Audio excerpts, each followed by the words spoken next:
What's up, fight fans? Welcome to Mr. Mustache MMA News. Today, I want to discuss last Saturday's Sean Strickland versus Anthony Hernandez card in its entirety, top to bottom. But guys, before we get into it, don't forget to hit the like and subscribe button to continue getting more MMA content by yours truly.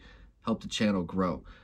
Getting right into it, we had a pretty fun top to bottom fight night. Sean Strickland knocks out TKOs Anthony Hernandez in the third round in a pretty exciting fight, a real, the first true top 5 test for Fluffy and a real opportunity for Sean to show that he can still hang at the top of the division, and went out there and just passed his test with flying colors, right? Fluffy wasn't really able to get anything going, didn't really try to utilize any of his grappling.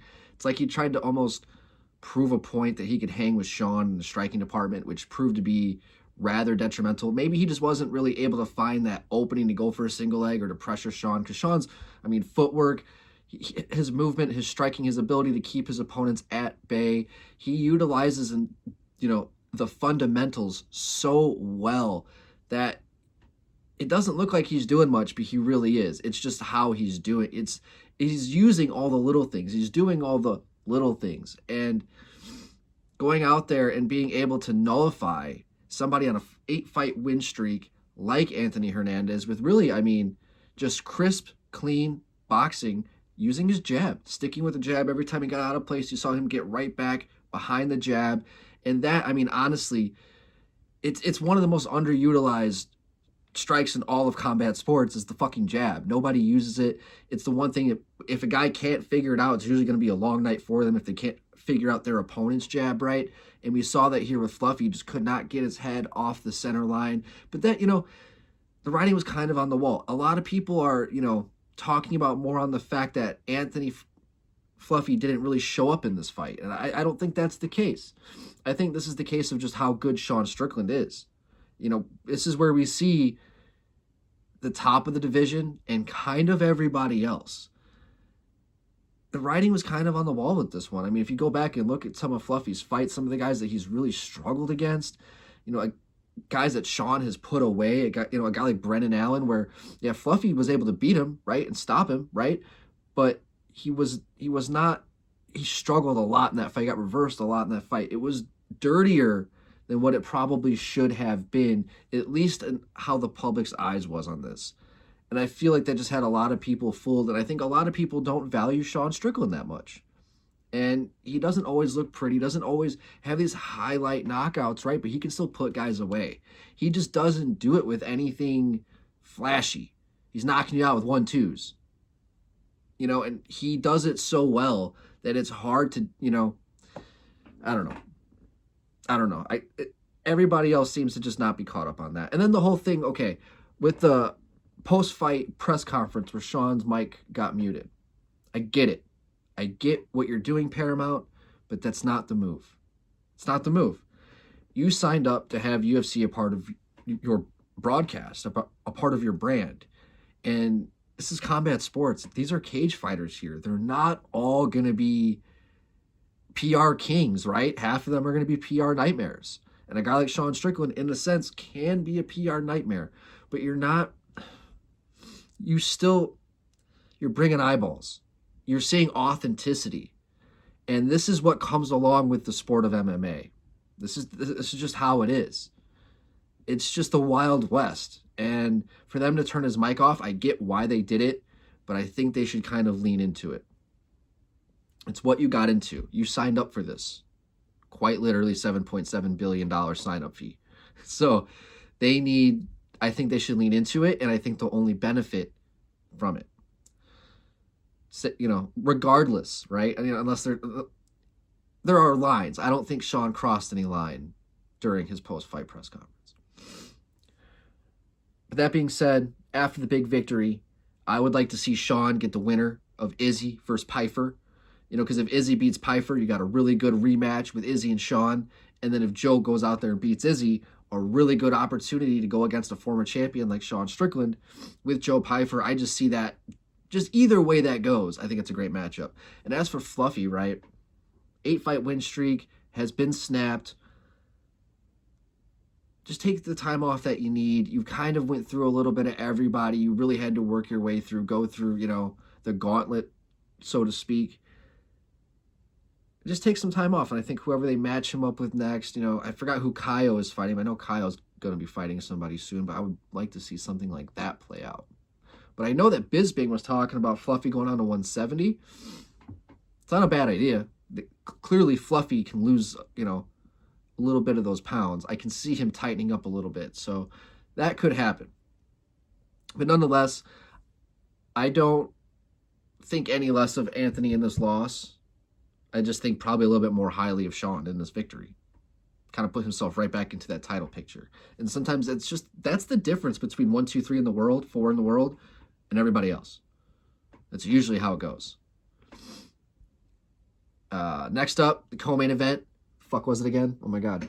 Uros Medic knocks out Jeff Neal about 1 minute 15 seconds into the fight, where it was just chaotic. Jeff, you could see he was trying to go in there and just try and make something happen, but Medic was just swinging ill intent, sharp overhands, and just caught him with a grazing shot over the temple and just fucking put him out. I heard him a little bit before that, in a couple exchanges before that, about 30 seconds before. But you saw Medic just fucking put him away, flatline him. People are talking about brain fluid, and he's fucking snot. Don't be putting out there talking about brain fluid when you're not a doctor. That was snot. He quite literally knocked the snot out of him. Like, I'm tired of hearing people talk about brain fluid. No, come on.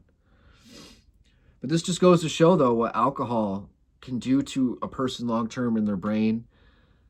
Alcohol abuse, cocaine abuse, weight cuts, all those things. He hasn't been healthy. He's had issues with, I think it was his kidneys or his liver. It's one of the two. So it goes to show the damage that he's put on his body and his brain, where it's starting to shut off now. Because, it was a grazing shot. Probably would, I don't know, because it was right on the temple. But tough loss for Jeff. I don't even want to discuss what's next for Jeff. I think whatever he wants to do, just take time off, right?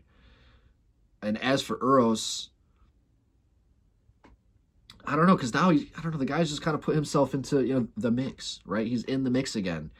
A guy where, they really thought highly of him coming out of the Contender Series, and he did lose. I forgot who the fuck beat him. But he's really come back with vengeance and kind of getting right back into the potential that we once saw him at a few years ago. And it was a big win on a co-main event.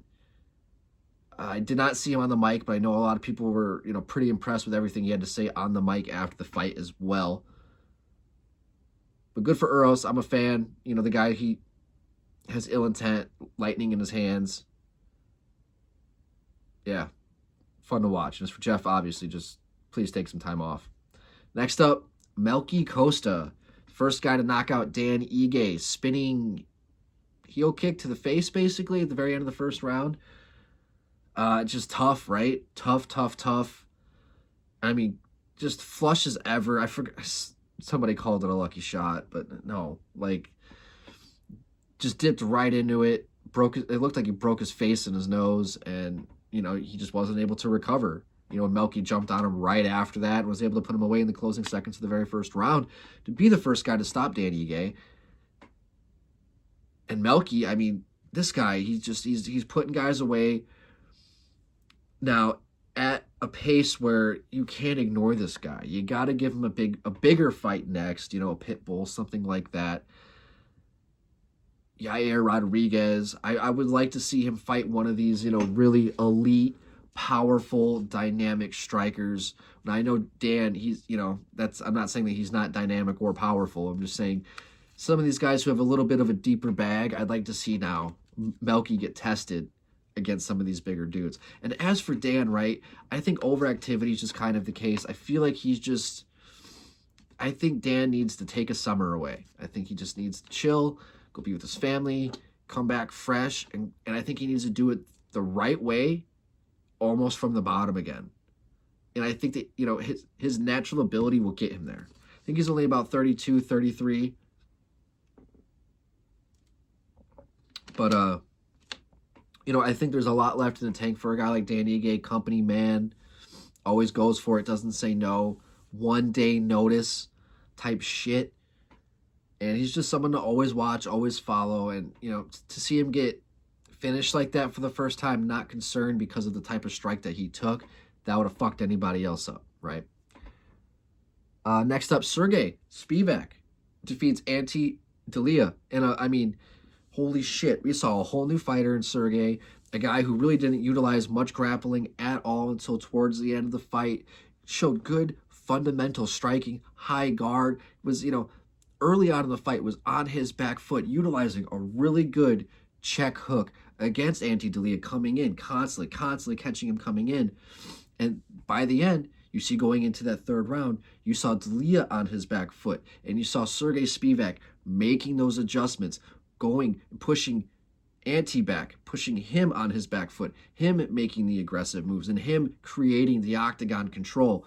Very impressive. We saw a whole new Sergey Spivak, a guy who completely turned his game around in a similar sense to where kind of like how Khalil Roundtree turned his game around in his fight against Eric Anders back, it was like UFC 245 or some shit. But my point is, it's like he looked like a new guy. He's putting in the work to work on his striking, and it's showing. Because he just went out there and beat a striker. Where you saw a guy like Sergey in the past, where he gets hit with tough shots, you see him give up, you see him drop, you see him wilt. When he can't get the fight to the ground, he's always struggled against these high-level striking heavyweights. And now we saw him find some success. So big win for Sergey Spivak. And as for Ante, man, I don't know. And the heavyweight division is so weak. So weak. So weak. Yeah. Yeah, it's just a fucking weak-ass division. But Sergey, he's been around for a while. And he's, you know, there's a reason for it. He's willing to work. He's a fucking dog.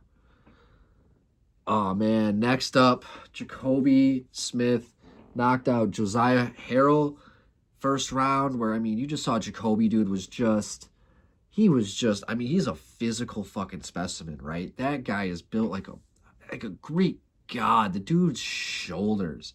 And he has the confidence. You see it. The way he walks, his energy. Dude's built like a fucking Greek god. And he went out there and made Josiah pay, where Harrell was landing some good shots. He was landing some good body shots. And he was able to kind of work his game a little bit until the raw, true physicality of Jacoby Smith kind of came out in that fight. And you saw his wrestling, and he was able to reverse that on the ground and immediately just lay a nasty ground and pound, found the finish, found the knockout. Kerry Hatley went out there, and it's like he tried to find somebody to blame for his late stoppage. You need to put yourself in the correct position to save the fighter. It is the fighter's job to keep fighting until you are pulled off. And in those moments like that, where, you know, it's not a walk-off shot, the guy falls and you don't have to fight, you know, you're literally in this ground chaotic position. Kerry's got to be there to fucking push him off. Don't be looking at Jacoby like, oh, that was unnecessary. Like, no, that was your job. This is your job. You're there to keep the fighter safe. He's there to fuck the other fighter up. That's quite literally the criteria of the fight.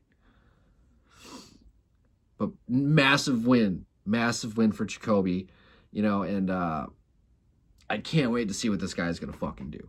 He good wrestling, good speed, good power. I mean, clearly good power, right? Undefeated. He's got the confidence. He's young.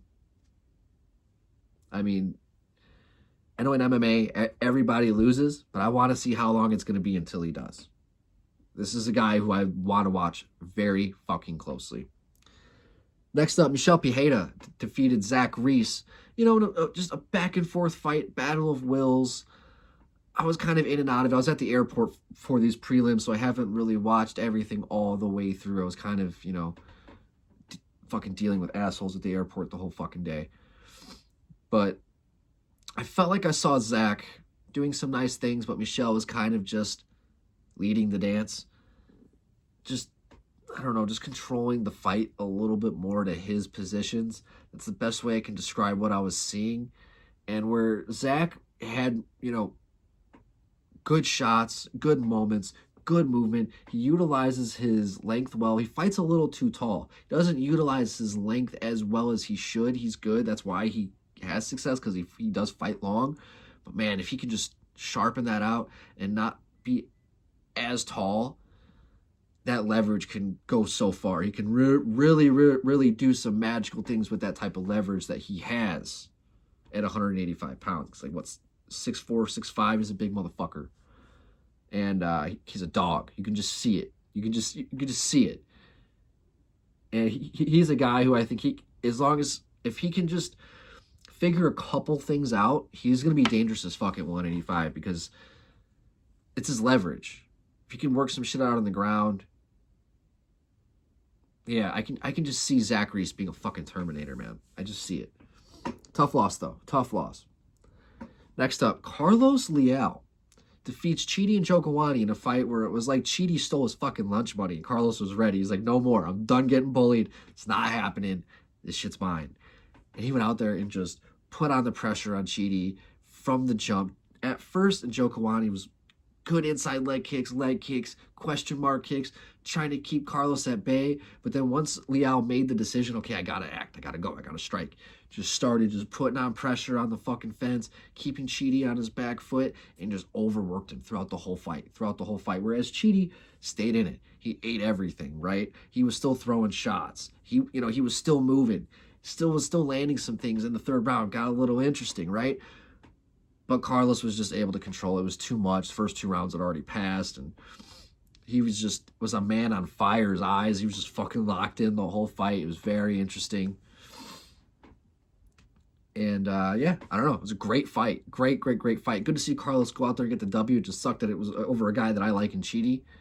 So it's always tough when you have like 2 people you're a big fan of, like really just finally face off, but someone's got to win, right? Especially in MMA, someone might get flatlined too. But in this one, it was competitive, a little bit of back and forth, but Carlos was definitely just the aggressor, more volume, landing more things, and just kind of being the bully out there, just kind of bullying Chidi throughout the whole fight. But it was fun, exciting fight, and good to see Carlos get back in the winning side track. Next up, Alibi defeated Ode Osborne, where Ode, he's fast, right? Good striker, dynamic, explosive, but lacks grappling, lacks the wrestling offense, right? Where Alibi was really just able to kind of go out there and mix it up more. And that was just kind of the difference of the fight, where Ode was doing good in the striking, landing good shots. He was fast, he was technical, he was sharp. But when it came down to it, man, Alibi was just able to mix it up a little bit better than Ode was in that fight, just got more takedowns, more ground control, and was just able to just go out there and outpoint Ode in a good, hard-fought, battle of wills type of fight. It was fun. It was a fun fight, but Ode just really, he has to learn to diversify just a little bit more if he wants to beat these more well-rounded dudes coming up who are just constantly evolving, right? But big win for Alibi. Big win. Next up, Alden Correa defeated Luis. I'm going to stutter when I say his name.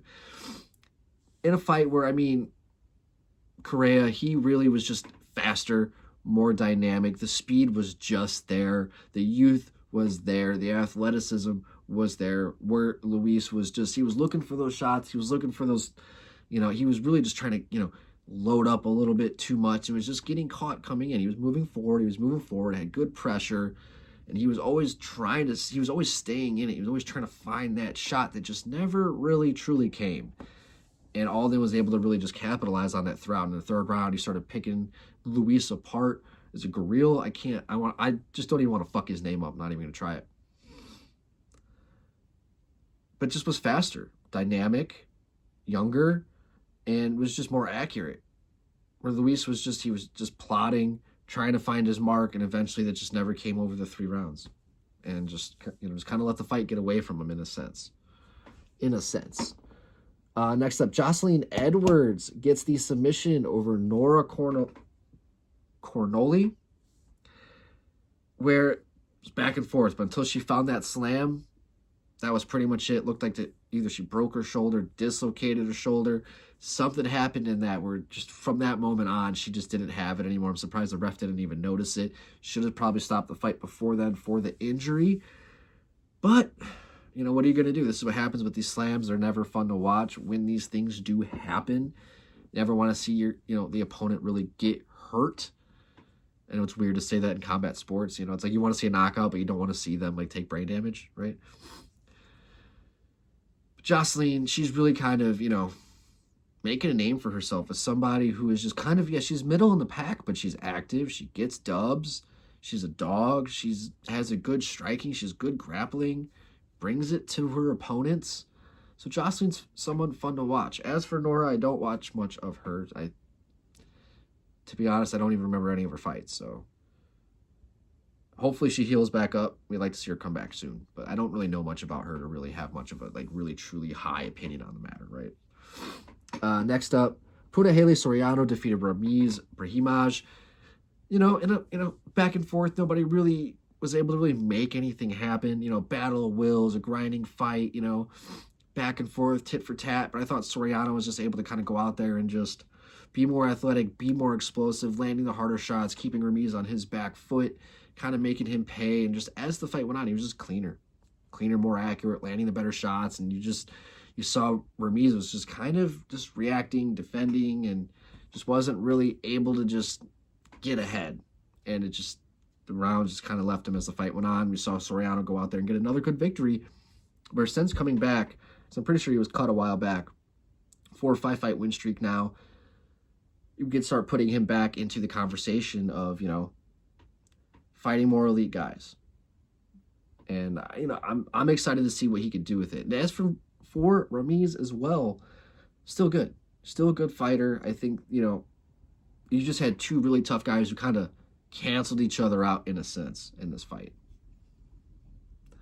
Next up, Jordan Leavitt. Yes, that's right. Defeated Yadier Del Val, right? Yeah.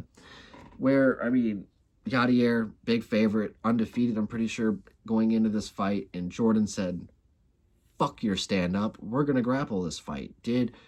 Russell fucked Yadier throughout the fight, got the boos, right? But went out there and, mixed the martial art and got the dub, did what he had to do to get his hand raised and move forward, A guy like Jordan Leavitt, say what you want about him, right? Say what you want about the guy, but he is fun to watch as a fighter. He has good grappling. He has decent, I wouldn't say good striking, but he is good clinch work, I should probably say. He has good clinch work where his ability to finish fights. That's just my thing. He had to do what he did in this fight to get the job done, but a lot of times he is entertaining. He is explosive on the ground. He takes chances, win or lose, right? So I'm a fan of Jordan. And as for Yadier, now you kind of see the holes that you have to, cover that you have. First loss, this happens in MMA, to everybody pretty much, unless you're Khabib. So what are you going to do? Go out there and work on grappling, work on getting up, wall walking, cage walking, right? You can only get better. These losses are lessons in MMA. And then last but not least, guys, my tooth is hurting. Carly Judice defeated Juliana Miller. Carly just went out there and just fought like a dude, right? She went out there and was just piecing Juliana up, accurate boxing shots. Juliana, though, was able to hang tight, get the fight to the ground at times, just be tough, right? And, she looked like that she wanted to be there. She wasn't looking for ways out of that fight. She was always trying to find a way to get the fight to the ground, always trying to find a way to work herself back into the fight. And at times was getting there. But Carly was just punishing, just seemed to have better movement, better flow, better octagon control, and just in control of herself in the moment. And she was just really able to go out there and work her game against somebody like Juliana, tall, long, and lanky. Has a really good ability of getting the fight to the ground. And Carly was just able to really go out there and kind of beat Juliana up. They say black belts turn into white belts the second they're punched in the face. And, in a sense, that can be true. You start beating somebody up who possibly could take you down to the ground, they're going to be hesitant. They're not going to be moving as fast. They're not going to be moving as fast. They're not going to be getting onto that single leg as tightly and as securely as they would have if they were more confident. So it just goes to show sometimes you beat them up a little bit early on. It's going to be harder for them to get the fight to the ground later on. That's going to do it for today, guys. What a fun event. Sorry I was a little late. My tooth is fucked up. I'm getting my wisdom teeth fixed. I was fucked up for a couple days, but I'm all numbed up right now. I'm surprised I'm even like not drooling and shit right now. But sorry I'm a little late on this. We got Brandon Moreno versus Kavanaugh this Saturday. Going to be talking about that either probably later tonight, or I'm just going to get all into it tomorrow. Not totally sure. But guys, that's going to do it for today. Mr. Mustache, MMA News out. Let's fucking go, fight fans.